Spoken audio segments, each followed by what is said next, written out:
I swear to God, Agnes, Barbara, and Ethel, if I see your faces around here one more fucking time, I'm gonna lose it. I don't even know what I'm gonna do this bit every time I intro. Oh shit. The fuck was that? I'm gonna do this bit every time I intro to these things. Just say a random name, see if it scares the shit out of somebody who's listening. I doubt anybody named Agnes, Barbara, and what was it, Ethel? I don't even remember the names. Listen to any shitty little podcasts like this, but hey, who knows?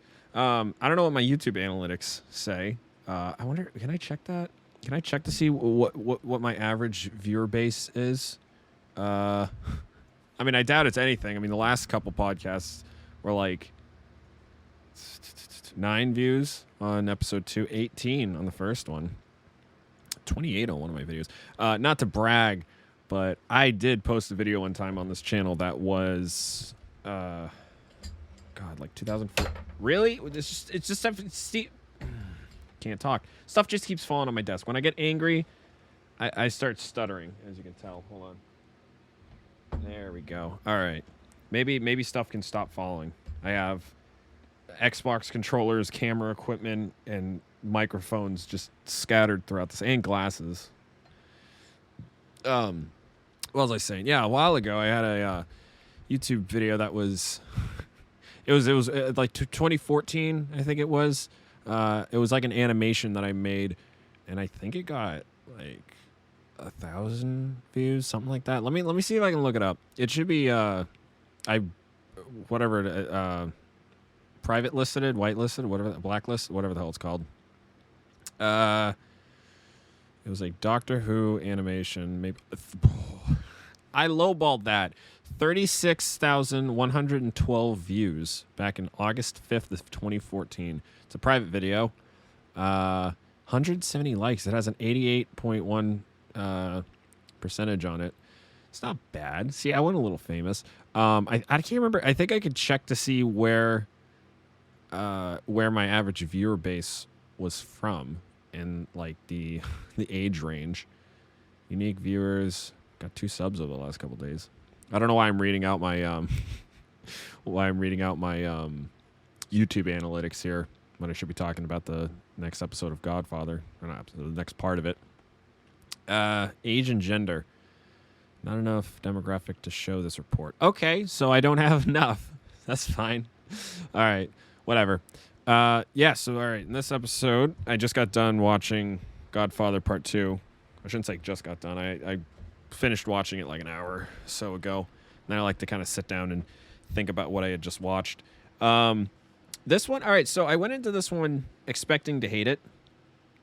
Or not expecting to hate it. I have this pet peeve of mine where if I tell people that I'm gonna be watching something, or like binge watching a series, playing a video game series, or anything like that, I hate it. I hate it so bad when they're always like, well, good luck with this. Good luck with that episode, that specific episode. Like, yeah, 1, 2, and 3 of this show is really good, but 4, it's awful. Good luck on episode 4. I hate it. I don't know why. I can't explain why I hate it so much. I think it's because when I try to go into something with a completely new mindset, just completely bare, I like to kind of make an opinion on my own, but I hate going into something and I already know it's like, oh, well, this is what so-and-so said sucked.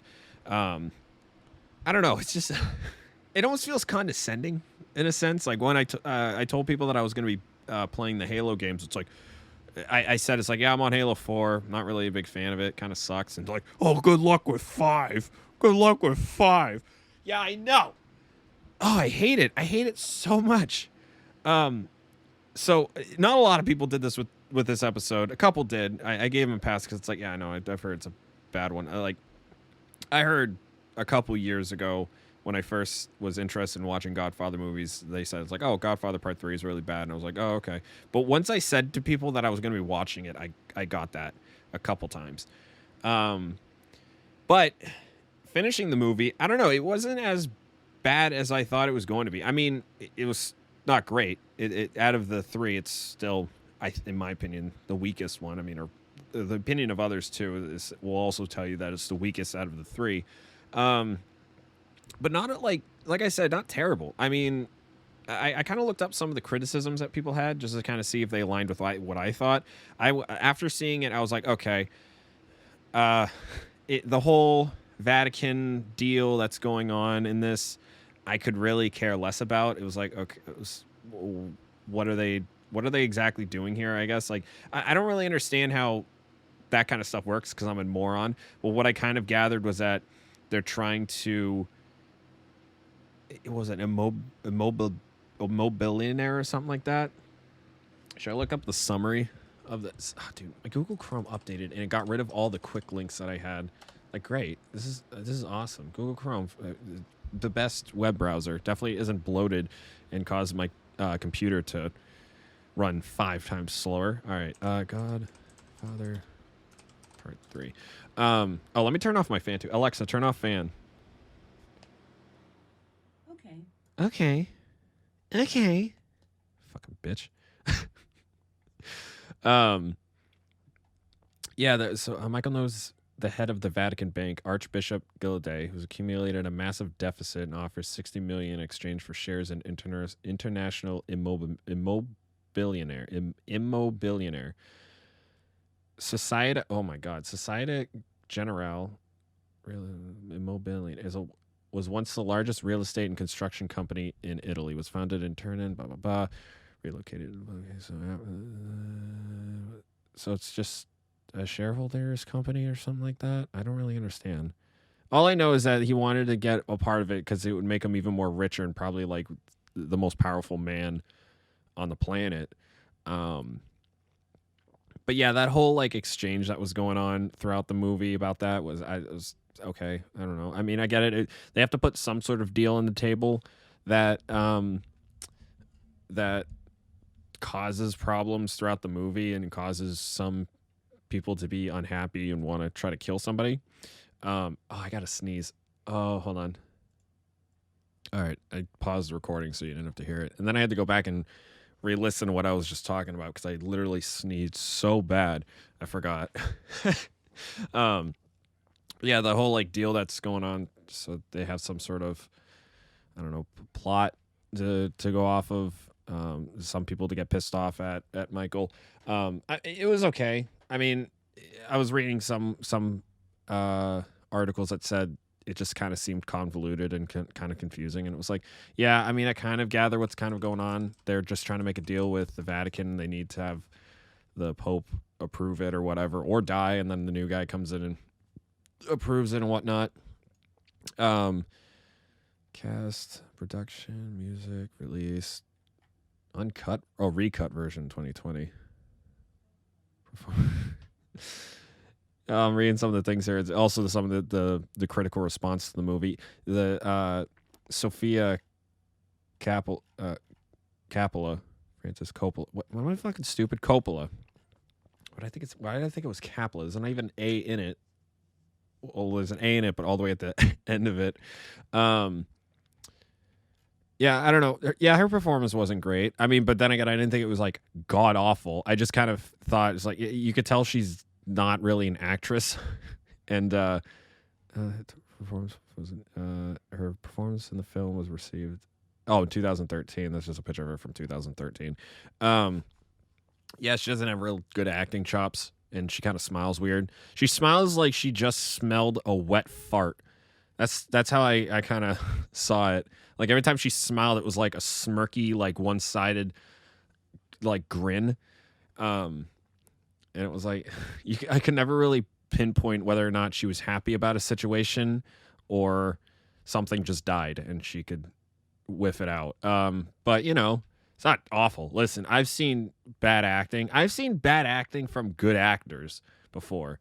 And I've seen horse shit movies. There's even some that I kind of want to rewatch and talk about at some point later down the line. But yeah, no, I mean, it wasn't, I mean, if we want to chalk it up as like, yeah, her bad acting and the kind of the boring fucking deal that's going on. But I mean, at the end of the last episode, I said to myself that I wanted to kind of consider the third one not canon if it's really bad. I don't know. I don't know. It wasn't like so bad that I'm like, oh, let's just end it at 2.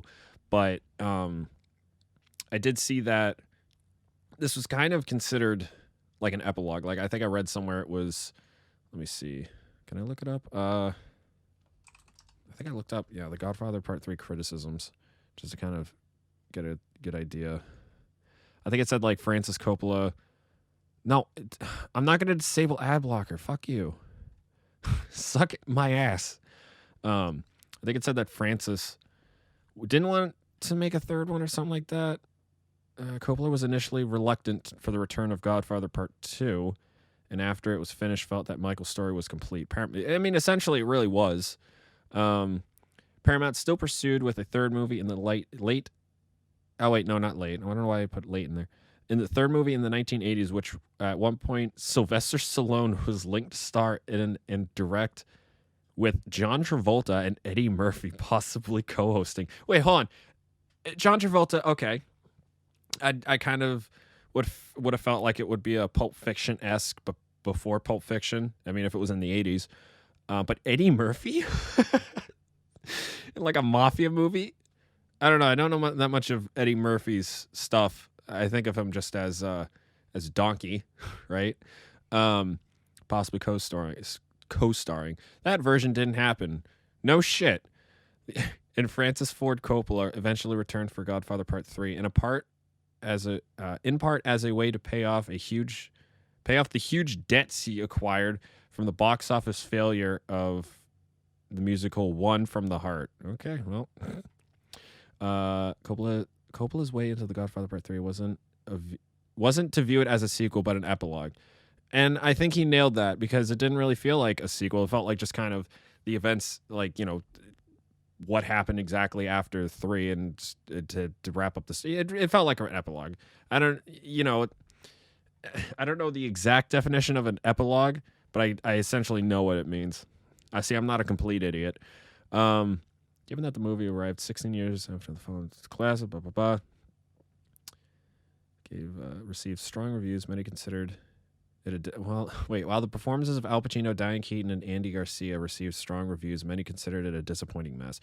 It wasn't. I mean, I guess if I was expecting, or I heard that there was going to be a new Godfather movie after 16 years, and I got what I got, I guess I'd also kind of consider it a disappointing mess. But it's not like, I guess watching it, all three of them together in 2022, it was not bad.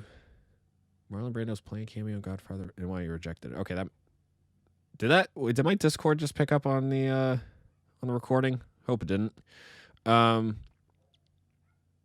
it's just also going into why it's not like a terrible movie. It's just kind of sharing the same sort of opinions that I had, that it was like, yeah, Sophia was like a cardboard cutout for an actor, and the whole Vatican thing I couldn't really care about. But I mean, I think there are still scenes in this movie and parts in this movie that I actually thought were really good. I think the whole interaction between Al Pacino and Diane Keaton, or should I say Michael and Kay, after being separated for 16 years and watching their children grow up, I don't know. I think that was really good. Him like kind of giving her a tour of Sicily and stuff like that, and finally explaining to her like how he sees that he had lost her from what he was doing.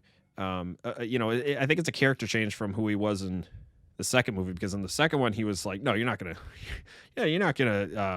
take my children away from me. You're a fucking idiot if you think you're gonna do that. You know how powerful I am? Like, he was just kind of up his own ass, that movie. But in this one, I think he was a lot more humble when it came to the fact that he had lost his wife and their kid. You know, I mean, he didn't really lose the kids, but I think it was a good change for his character, and I thought it was just a good interaction between the two, because I was expecting them to be at each other's throats. And also I think it was good that he kind of let his son want to do his own thing. It was odd to see him be like, no, you're going to become a lawyer, but then eventually being like, fine, whatever, you can be an opera singer or whatever. Because I mean, Michael was the same way at the beginning of like the whole story, where he wanted to go do his own thing, like I was talking about in the last episode. So I think it was good to see him let his son do his own thing rather than have him become part of the business. Then his daughter was, I don't even know what the fuck she was. I think she was under the idea that her father was still legitimate and wasn't out ordering hits on people and whatnot. And then another scene that I also really liked was probably the whole end part of it where he's at the theater and whatnot, and you're watching the hitman trying to navigate throughout. He's almost gets caught by the twins. You're kind of on the edge of the seat because you're thinking that Michael's finally going to get killed, and then it ends with him being shot but passing through him and then killing his daughter. Like, I thought that was a really good scene. I mean, I've always liked tragedies in movies, and I think that was definitely a high point in this movie. But I mean, like I said, this it has scenes that I think redeem it at least. I mean, is it my favorite movie? Like I said, no. Out of the three, no, definitely not. In the beginning, I was dreading it in the beginning because when it's introducing all these new characters, I'm just groaning. Like, Vincent, okay, pretty Italian boy, I don't give a fuck. His daughter, already, like, between her, mediocre acting and just the fact that I'm getting introduced to it. Like, she's not a new character necessarily because it's supposed to be his daughter, but it's not played by a fucking 12-year-old, So it was just kind of groaning at that. I thought that reporter was going to be a important character, the one that Vincent bangs and then almost gets killed. I was just like, oh, geez, I don't like when they're throwing new characters and it's like, now I gotta try to get invested in these guys, even though or like young characters. I don't know. I felt like when they introduced like some of the older characters, I felt more attached to them because it's like I know that they've been in this like sort of mob game for a little while at that point. Yeah, I just wasn't a fan of all the new characters being thrown my way. I'm looking at other stuff. Oh, that's something that I also noticed was that Robert Duvall wasn't in this at all. I was wondering when Tom was going to show up, or at least if they're going to say that he was killed or something like that. Where does it say? When Robert Duvall dropped out, Coppola rewrote the screenplay to portray Tom as having died before the story begins and created the character B.J. Harrison, played by George Hamilton, to replace the Hagen character in the story. Coppola stated that, to him, the movie feels incomplete without Robert Duvall's participation.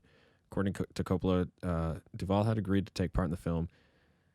The Hagen character would have heavily involved in running the Corleone's charities. Did they say that he had died in the movie? I didn't pick up on that. Maybe that was just a line that I missed. I didn't hear whether or not he had died before the movie even started. But it does kind of suck that he was not in it. Of course, it's saying here that he doesn't... 2010, Duvall admitted that he never regretted the decision of turning down this role. Okay, I get it. The movie's bad. Jesus Christ. All right. Julia Roberts was originally cast as Mary, but dropped out due to scheduling conflicts. Madonna wanted to play the role, but... Wait, Madonna wanted to play the role, but Coppola felt that she was too old for the part. Oh my God. If that doesn't just keep like piling on to the Madonna is old, even in 1990, she was too old to play Mary. Rebecca Schaffer was set to audition. Oh, then she was cut. I didn't know she was married by an obsessed fan. That's the first I've heard of Rebecca Schaffer. I don't know how to pronounce that. Whoops. And then I heard that Winona Ryder was supposed to, but dropped out of the film last minute due to nervous exhaustion. Oh, I would have liked to see that.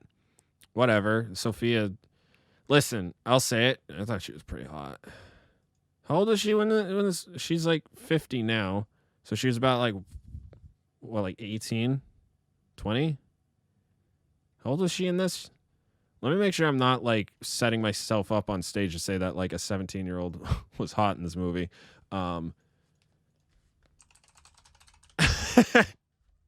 Wait, hold on. How old was how old was she? She was 19. Okay. I'm safe. She looked older. She looked like I was picturing that to be like mid-20s. Wow. Okay. Whatever. I was chalking it up because it says she's 50 now, so that came out in 1990. Yeah. So I'm good. I'm fine. I'm not on any watch list. I'm not on any radars. I'm good. All right, now something that an elephant in the room that I got to address is the fucking incest. Oh God. All right. So when I first watched this, right? I'm seeing her interaction, like Mary interaction with Vincent. I'm like, oh, she's got really weird, like, fuck me vibes, right? Like, she's got this weird sexual tension. And I'm not a fan.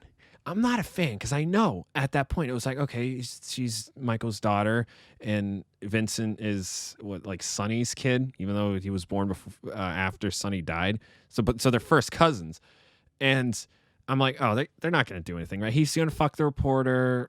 That's fine. They're just really close family, whatever. But she said that line where it's like, you haven't kissed me yet. And it's like, you haven't what now? You what? And then I forgot that, of course, they do that weird like cheek kiss thing with everybody. And then as there's just more scenes of her and Vincent, it's just there's just more like oh God, there's a fucking picture here of like her awful smile. It's like all raised on like her left side of her mouth. It really does smell of wet fart in that room. It looks so bad.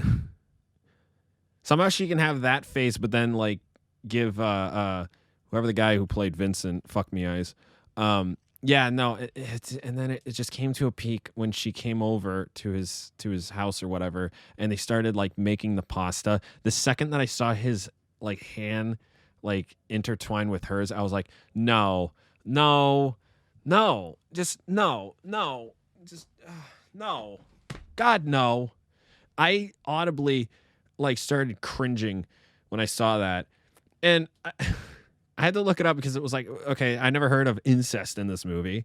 And then I started looking up like to see if anybody else felt the same as I. And then I guess some people were like, oh, it's a Sicilian thing. Back in like old Sicily, the people married their first cousins all the time. And it was never really addressed in the movie. Like Michael wasn't like, hey, don't marry my daughter due to the fact that you're her first cousin. Don't marry her because it's dangerous. Like, all right, on the list of things, or on the list here of reasons to not marry her, okay, the fact that she's your first cousin should be number one. Number two should be, yeah, you're a mobster and you could get her killed, right? There should be that's the list, 1 and 2. I'll even chalk it up to 3. I'll say 1, she's your cousin. 2, she's your first cousin, and 3, you could get her killed. Like that's the list of importance in my mind. But whatever. I guess also when this movie came out too, people didn't really pick up on that. I guess it was cool to fucking fuck your cousin in 1990. I wasn't aware. I've always just kind of thought it was gross. Nothing against Sicilians. Listen, I watched all these movies and I was like, man, I fucking love Italians. And then I saw that. I was like, okay, I love Italians a little bit less now, but their food's awesome. I love their language. I just love watching the scenes in Sicily. I would love to visit Sicily someday. But yeah, there's that little underlining weird thing. I guess all cultures have that. I mean, you know, Americans are, you know, it's like, oh, land of the freedom and the brave and stuff like that. Let's just forget about all the war crimes that we've committed and all the people that we've bombed and also the internment camps and just all that. That gets swept under the rug. But you got the Statue of Liberty. That's pretty cool, right? It's the same. Britain's like, you know, hey, we got no gun laws, or not gun laws. We have no guns. And, you know, we got tea. Forget about all the stuff that we stole. But, you know, it's a pretty cool place. Yeah, no, I just...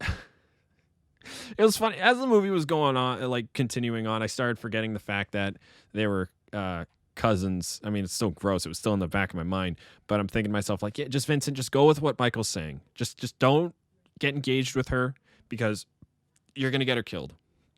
Granted, she got killed anyway, but that was more or less due to the fact that she was a mobster or a Don's daughter. So, you know, whoops. But I appreciate the attempts to not get her killed. Yeah, it's just ugh, ugh. I can't say ugh enough. Other than those things, I mean, it's so odd that this is.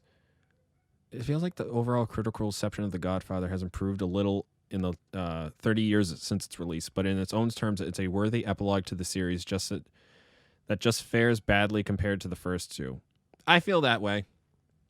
I would understand why this movie would get such bad reception back in like 1990, and I think that's probably it's probably good that I'm watching it now in 2022 and making a podcast about it, because now I can talk about it, watching it for the first time with all three of the other movies and giving, I think, a first-hand take on all three of them.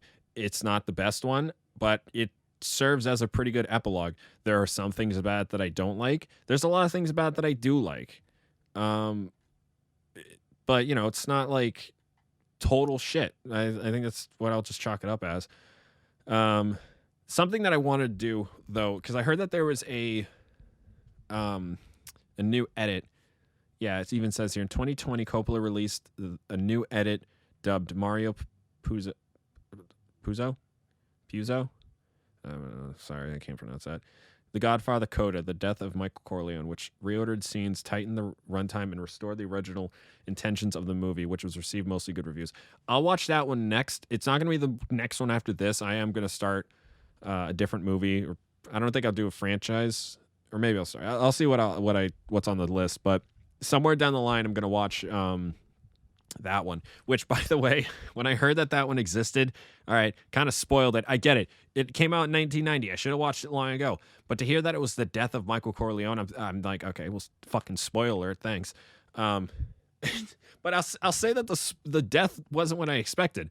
I was like, all right, he's gonna die when he gets shot, right? I think his death in this movie actually I liked, where he just is sitting on a chair and he falls over and dies. It was kind of similar to how his father died, and he had an orange in his hand. I heard that somewhere there's sorry, I burped. Not a myth, but like a sign in all the movies where it's, if there's an orange or something orange on screen, it means that somebody's gonna die soon. But I think that was debunked. I think I watched a video. I think it was that 7 things that you don't know about The Godfather, and I think they said that every time there's an orange or something orange on screen, it's not symbolizes. That's the word I'm looking for. It symbolizes that somebody's going to die soon. But it was debunked because I think they said, yeah, we just didn't have anything else on set to eat, so we just ate oranges. But he did have the orange in his hand, like his father did, or he had the orange in his mouth, and I think an orange in his hand. I can't remember, but I don't know. I think it was a fitting end to Michael, just kind of dying old in what looked like Sicily. I enjoyed the ending still, Yeah, I mean, chalking it up as I think I've already said it. I'm sorry if I keep repeating myself, but chalking it up as an epilogue, I think, was the right choice. I consider it an epilogue, so it's not completely not canon in my mind. Like I thought I was going to treat it. Yeah, I think maybe I'll do it for this episode. I don't know. I feel like I'm trying to think of other things to talk about to kind of keep the runtime going a little bit longer. But there's not a whole lot to talk about this movie. I feel like it's just the whole thing really just was the Vatican deal, killing certain people. Oh, the fucking poison cannoli. How could I forget about that? Connie sitting there eyeballing the guy, waiting for him to die with the cannoli. I even had a feeling that she poisoned it, because once he told her to eat it and she just like licked a little bit of it, I was like, oh, she fiddled with the cannolis. She fucked with you don't fuck with the cannolis. That's such an Italian way to kill somebody. Poison cannoli. That should be one of those like weapons that they use in Clue. The board game Clue. What was his name? Colonel Mustard killed so and so with the poison cannoli. A joke that I thought about though when I was watching it was right after the scene of the incest scene. Where they're making the pastries or the pasta, whatever, and then it cuts to them going to the back to fuck, I'm assuming. And then it shows the fair or the parade that's going on, and there's a big fucking sign that says Italian sausage. And I went, yeah, Vincent gave Mary his fucking Italian sausage, if you know what I'm saying. I stuttered on that joke, kind of ruined it, whatever. But I thought that was a funny thing to point out when I saw it. I didn't take any notes on this movie. I usually try to take. What was that? Oh, what the? Who the hell responds with copy? Like, copy that. I messaged the guy. He asked me if I was going to be playing GTA for a little while, and I was like, no, I'm going to go do something in a little bit. And I started recording this, and he just said, copy. Okay. All right, it's kind of fucking weird, but all right. Yeah, I didn't write down any notes. I don't know. I feel like it was more fun to just watch it and then go off on my own little tangent, I guess. Wait, how much is the once again, I have no favorites saved because Google updated. How much is the Godfather Death of Michael Corleone? Because I'd like to watch. I heard that the re-edit was good before I read the thing on Wikipedia there. I mean, I can rent it. It looks. I mean, is that the actual one, or is it? Whatever. I'll look it up later. But that won't be on the docket at some point. I think I figured out what movie I want to watch next. I think I just have to go about trying to buy it or whatever. But let me wrap up this episode. Hopefully you enjoyed this one, as you hopefully enjoyed the last two. If you want more of me somehow, you can check me out on twitch.tv/untotenslayer. That's UNTOTEN. And as always, I like to shout out my friend's podcast, Genre Orama, which is on Twitch and Spotify. They do live streamed podcasts, and then they upload it on Spotify if you aren't there to catch it the first time. But yeah, go, make sure to go check them out. Yeah, that'll be it.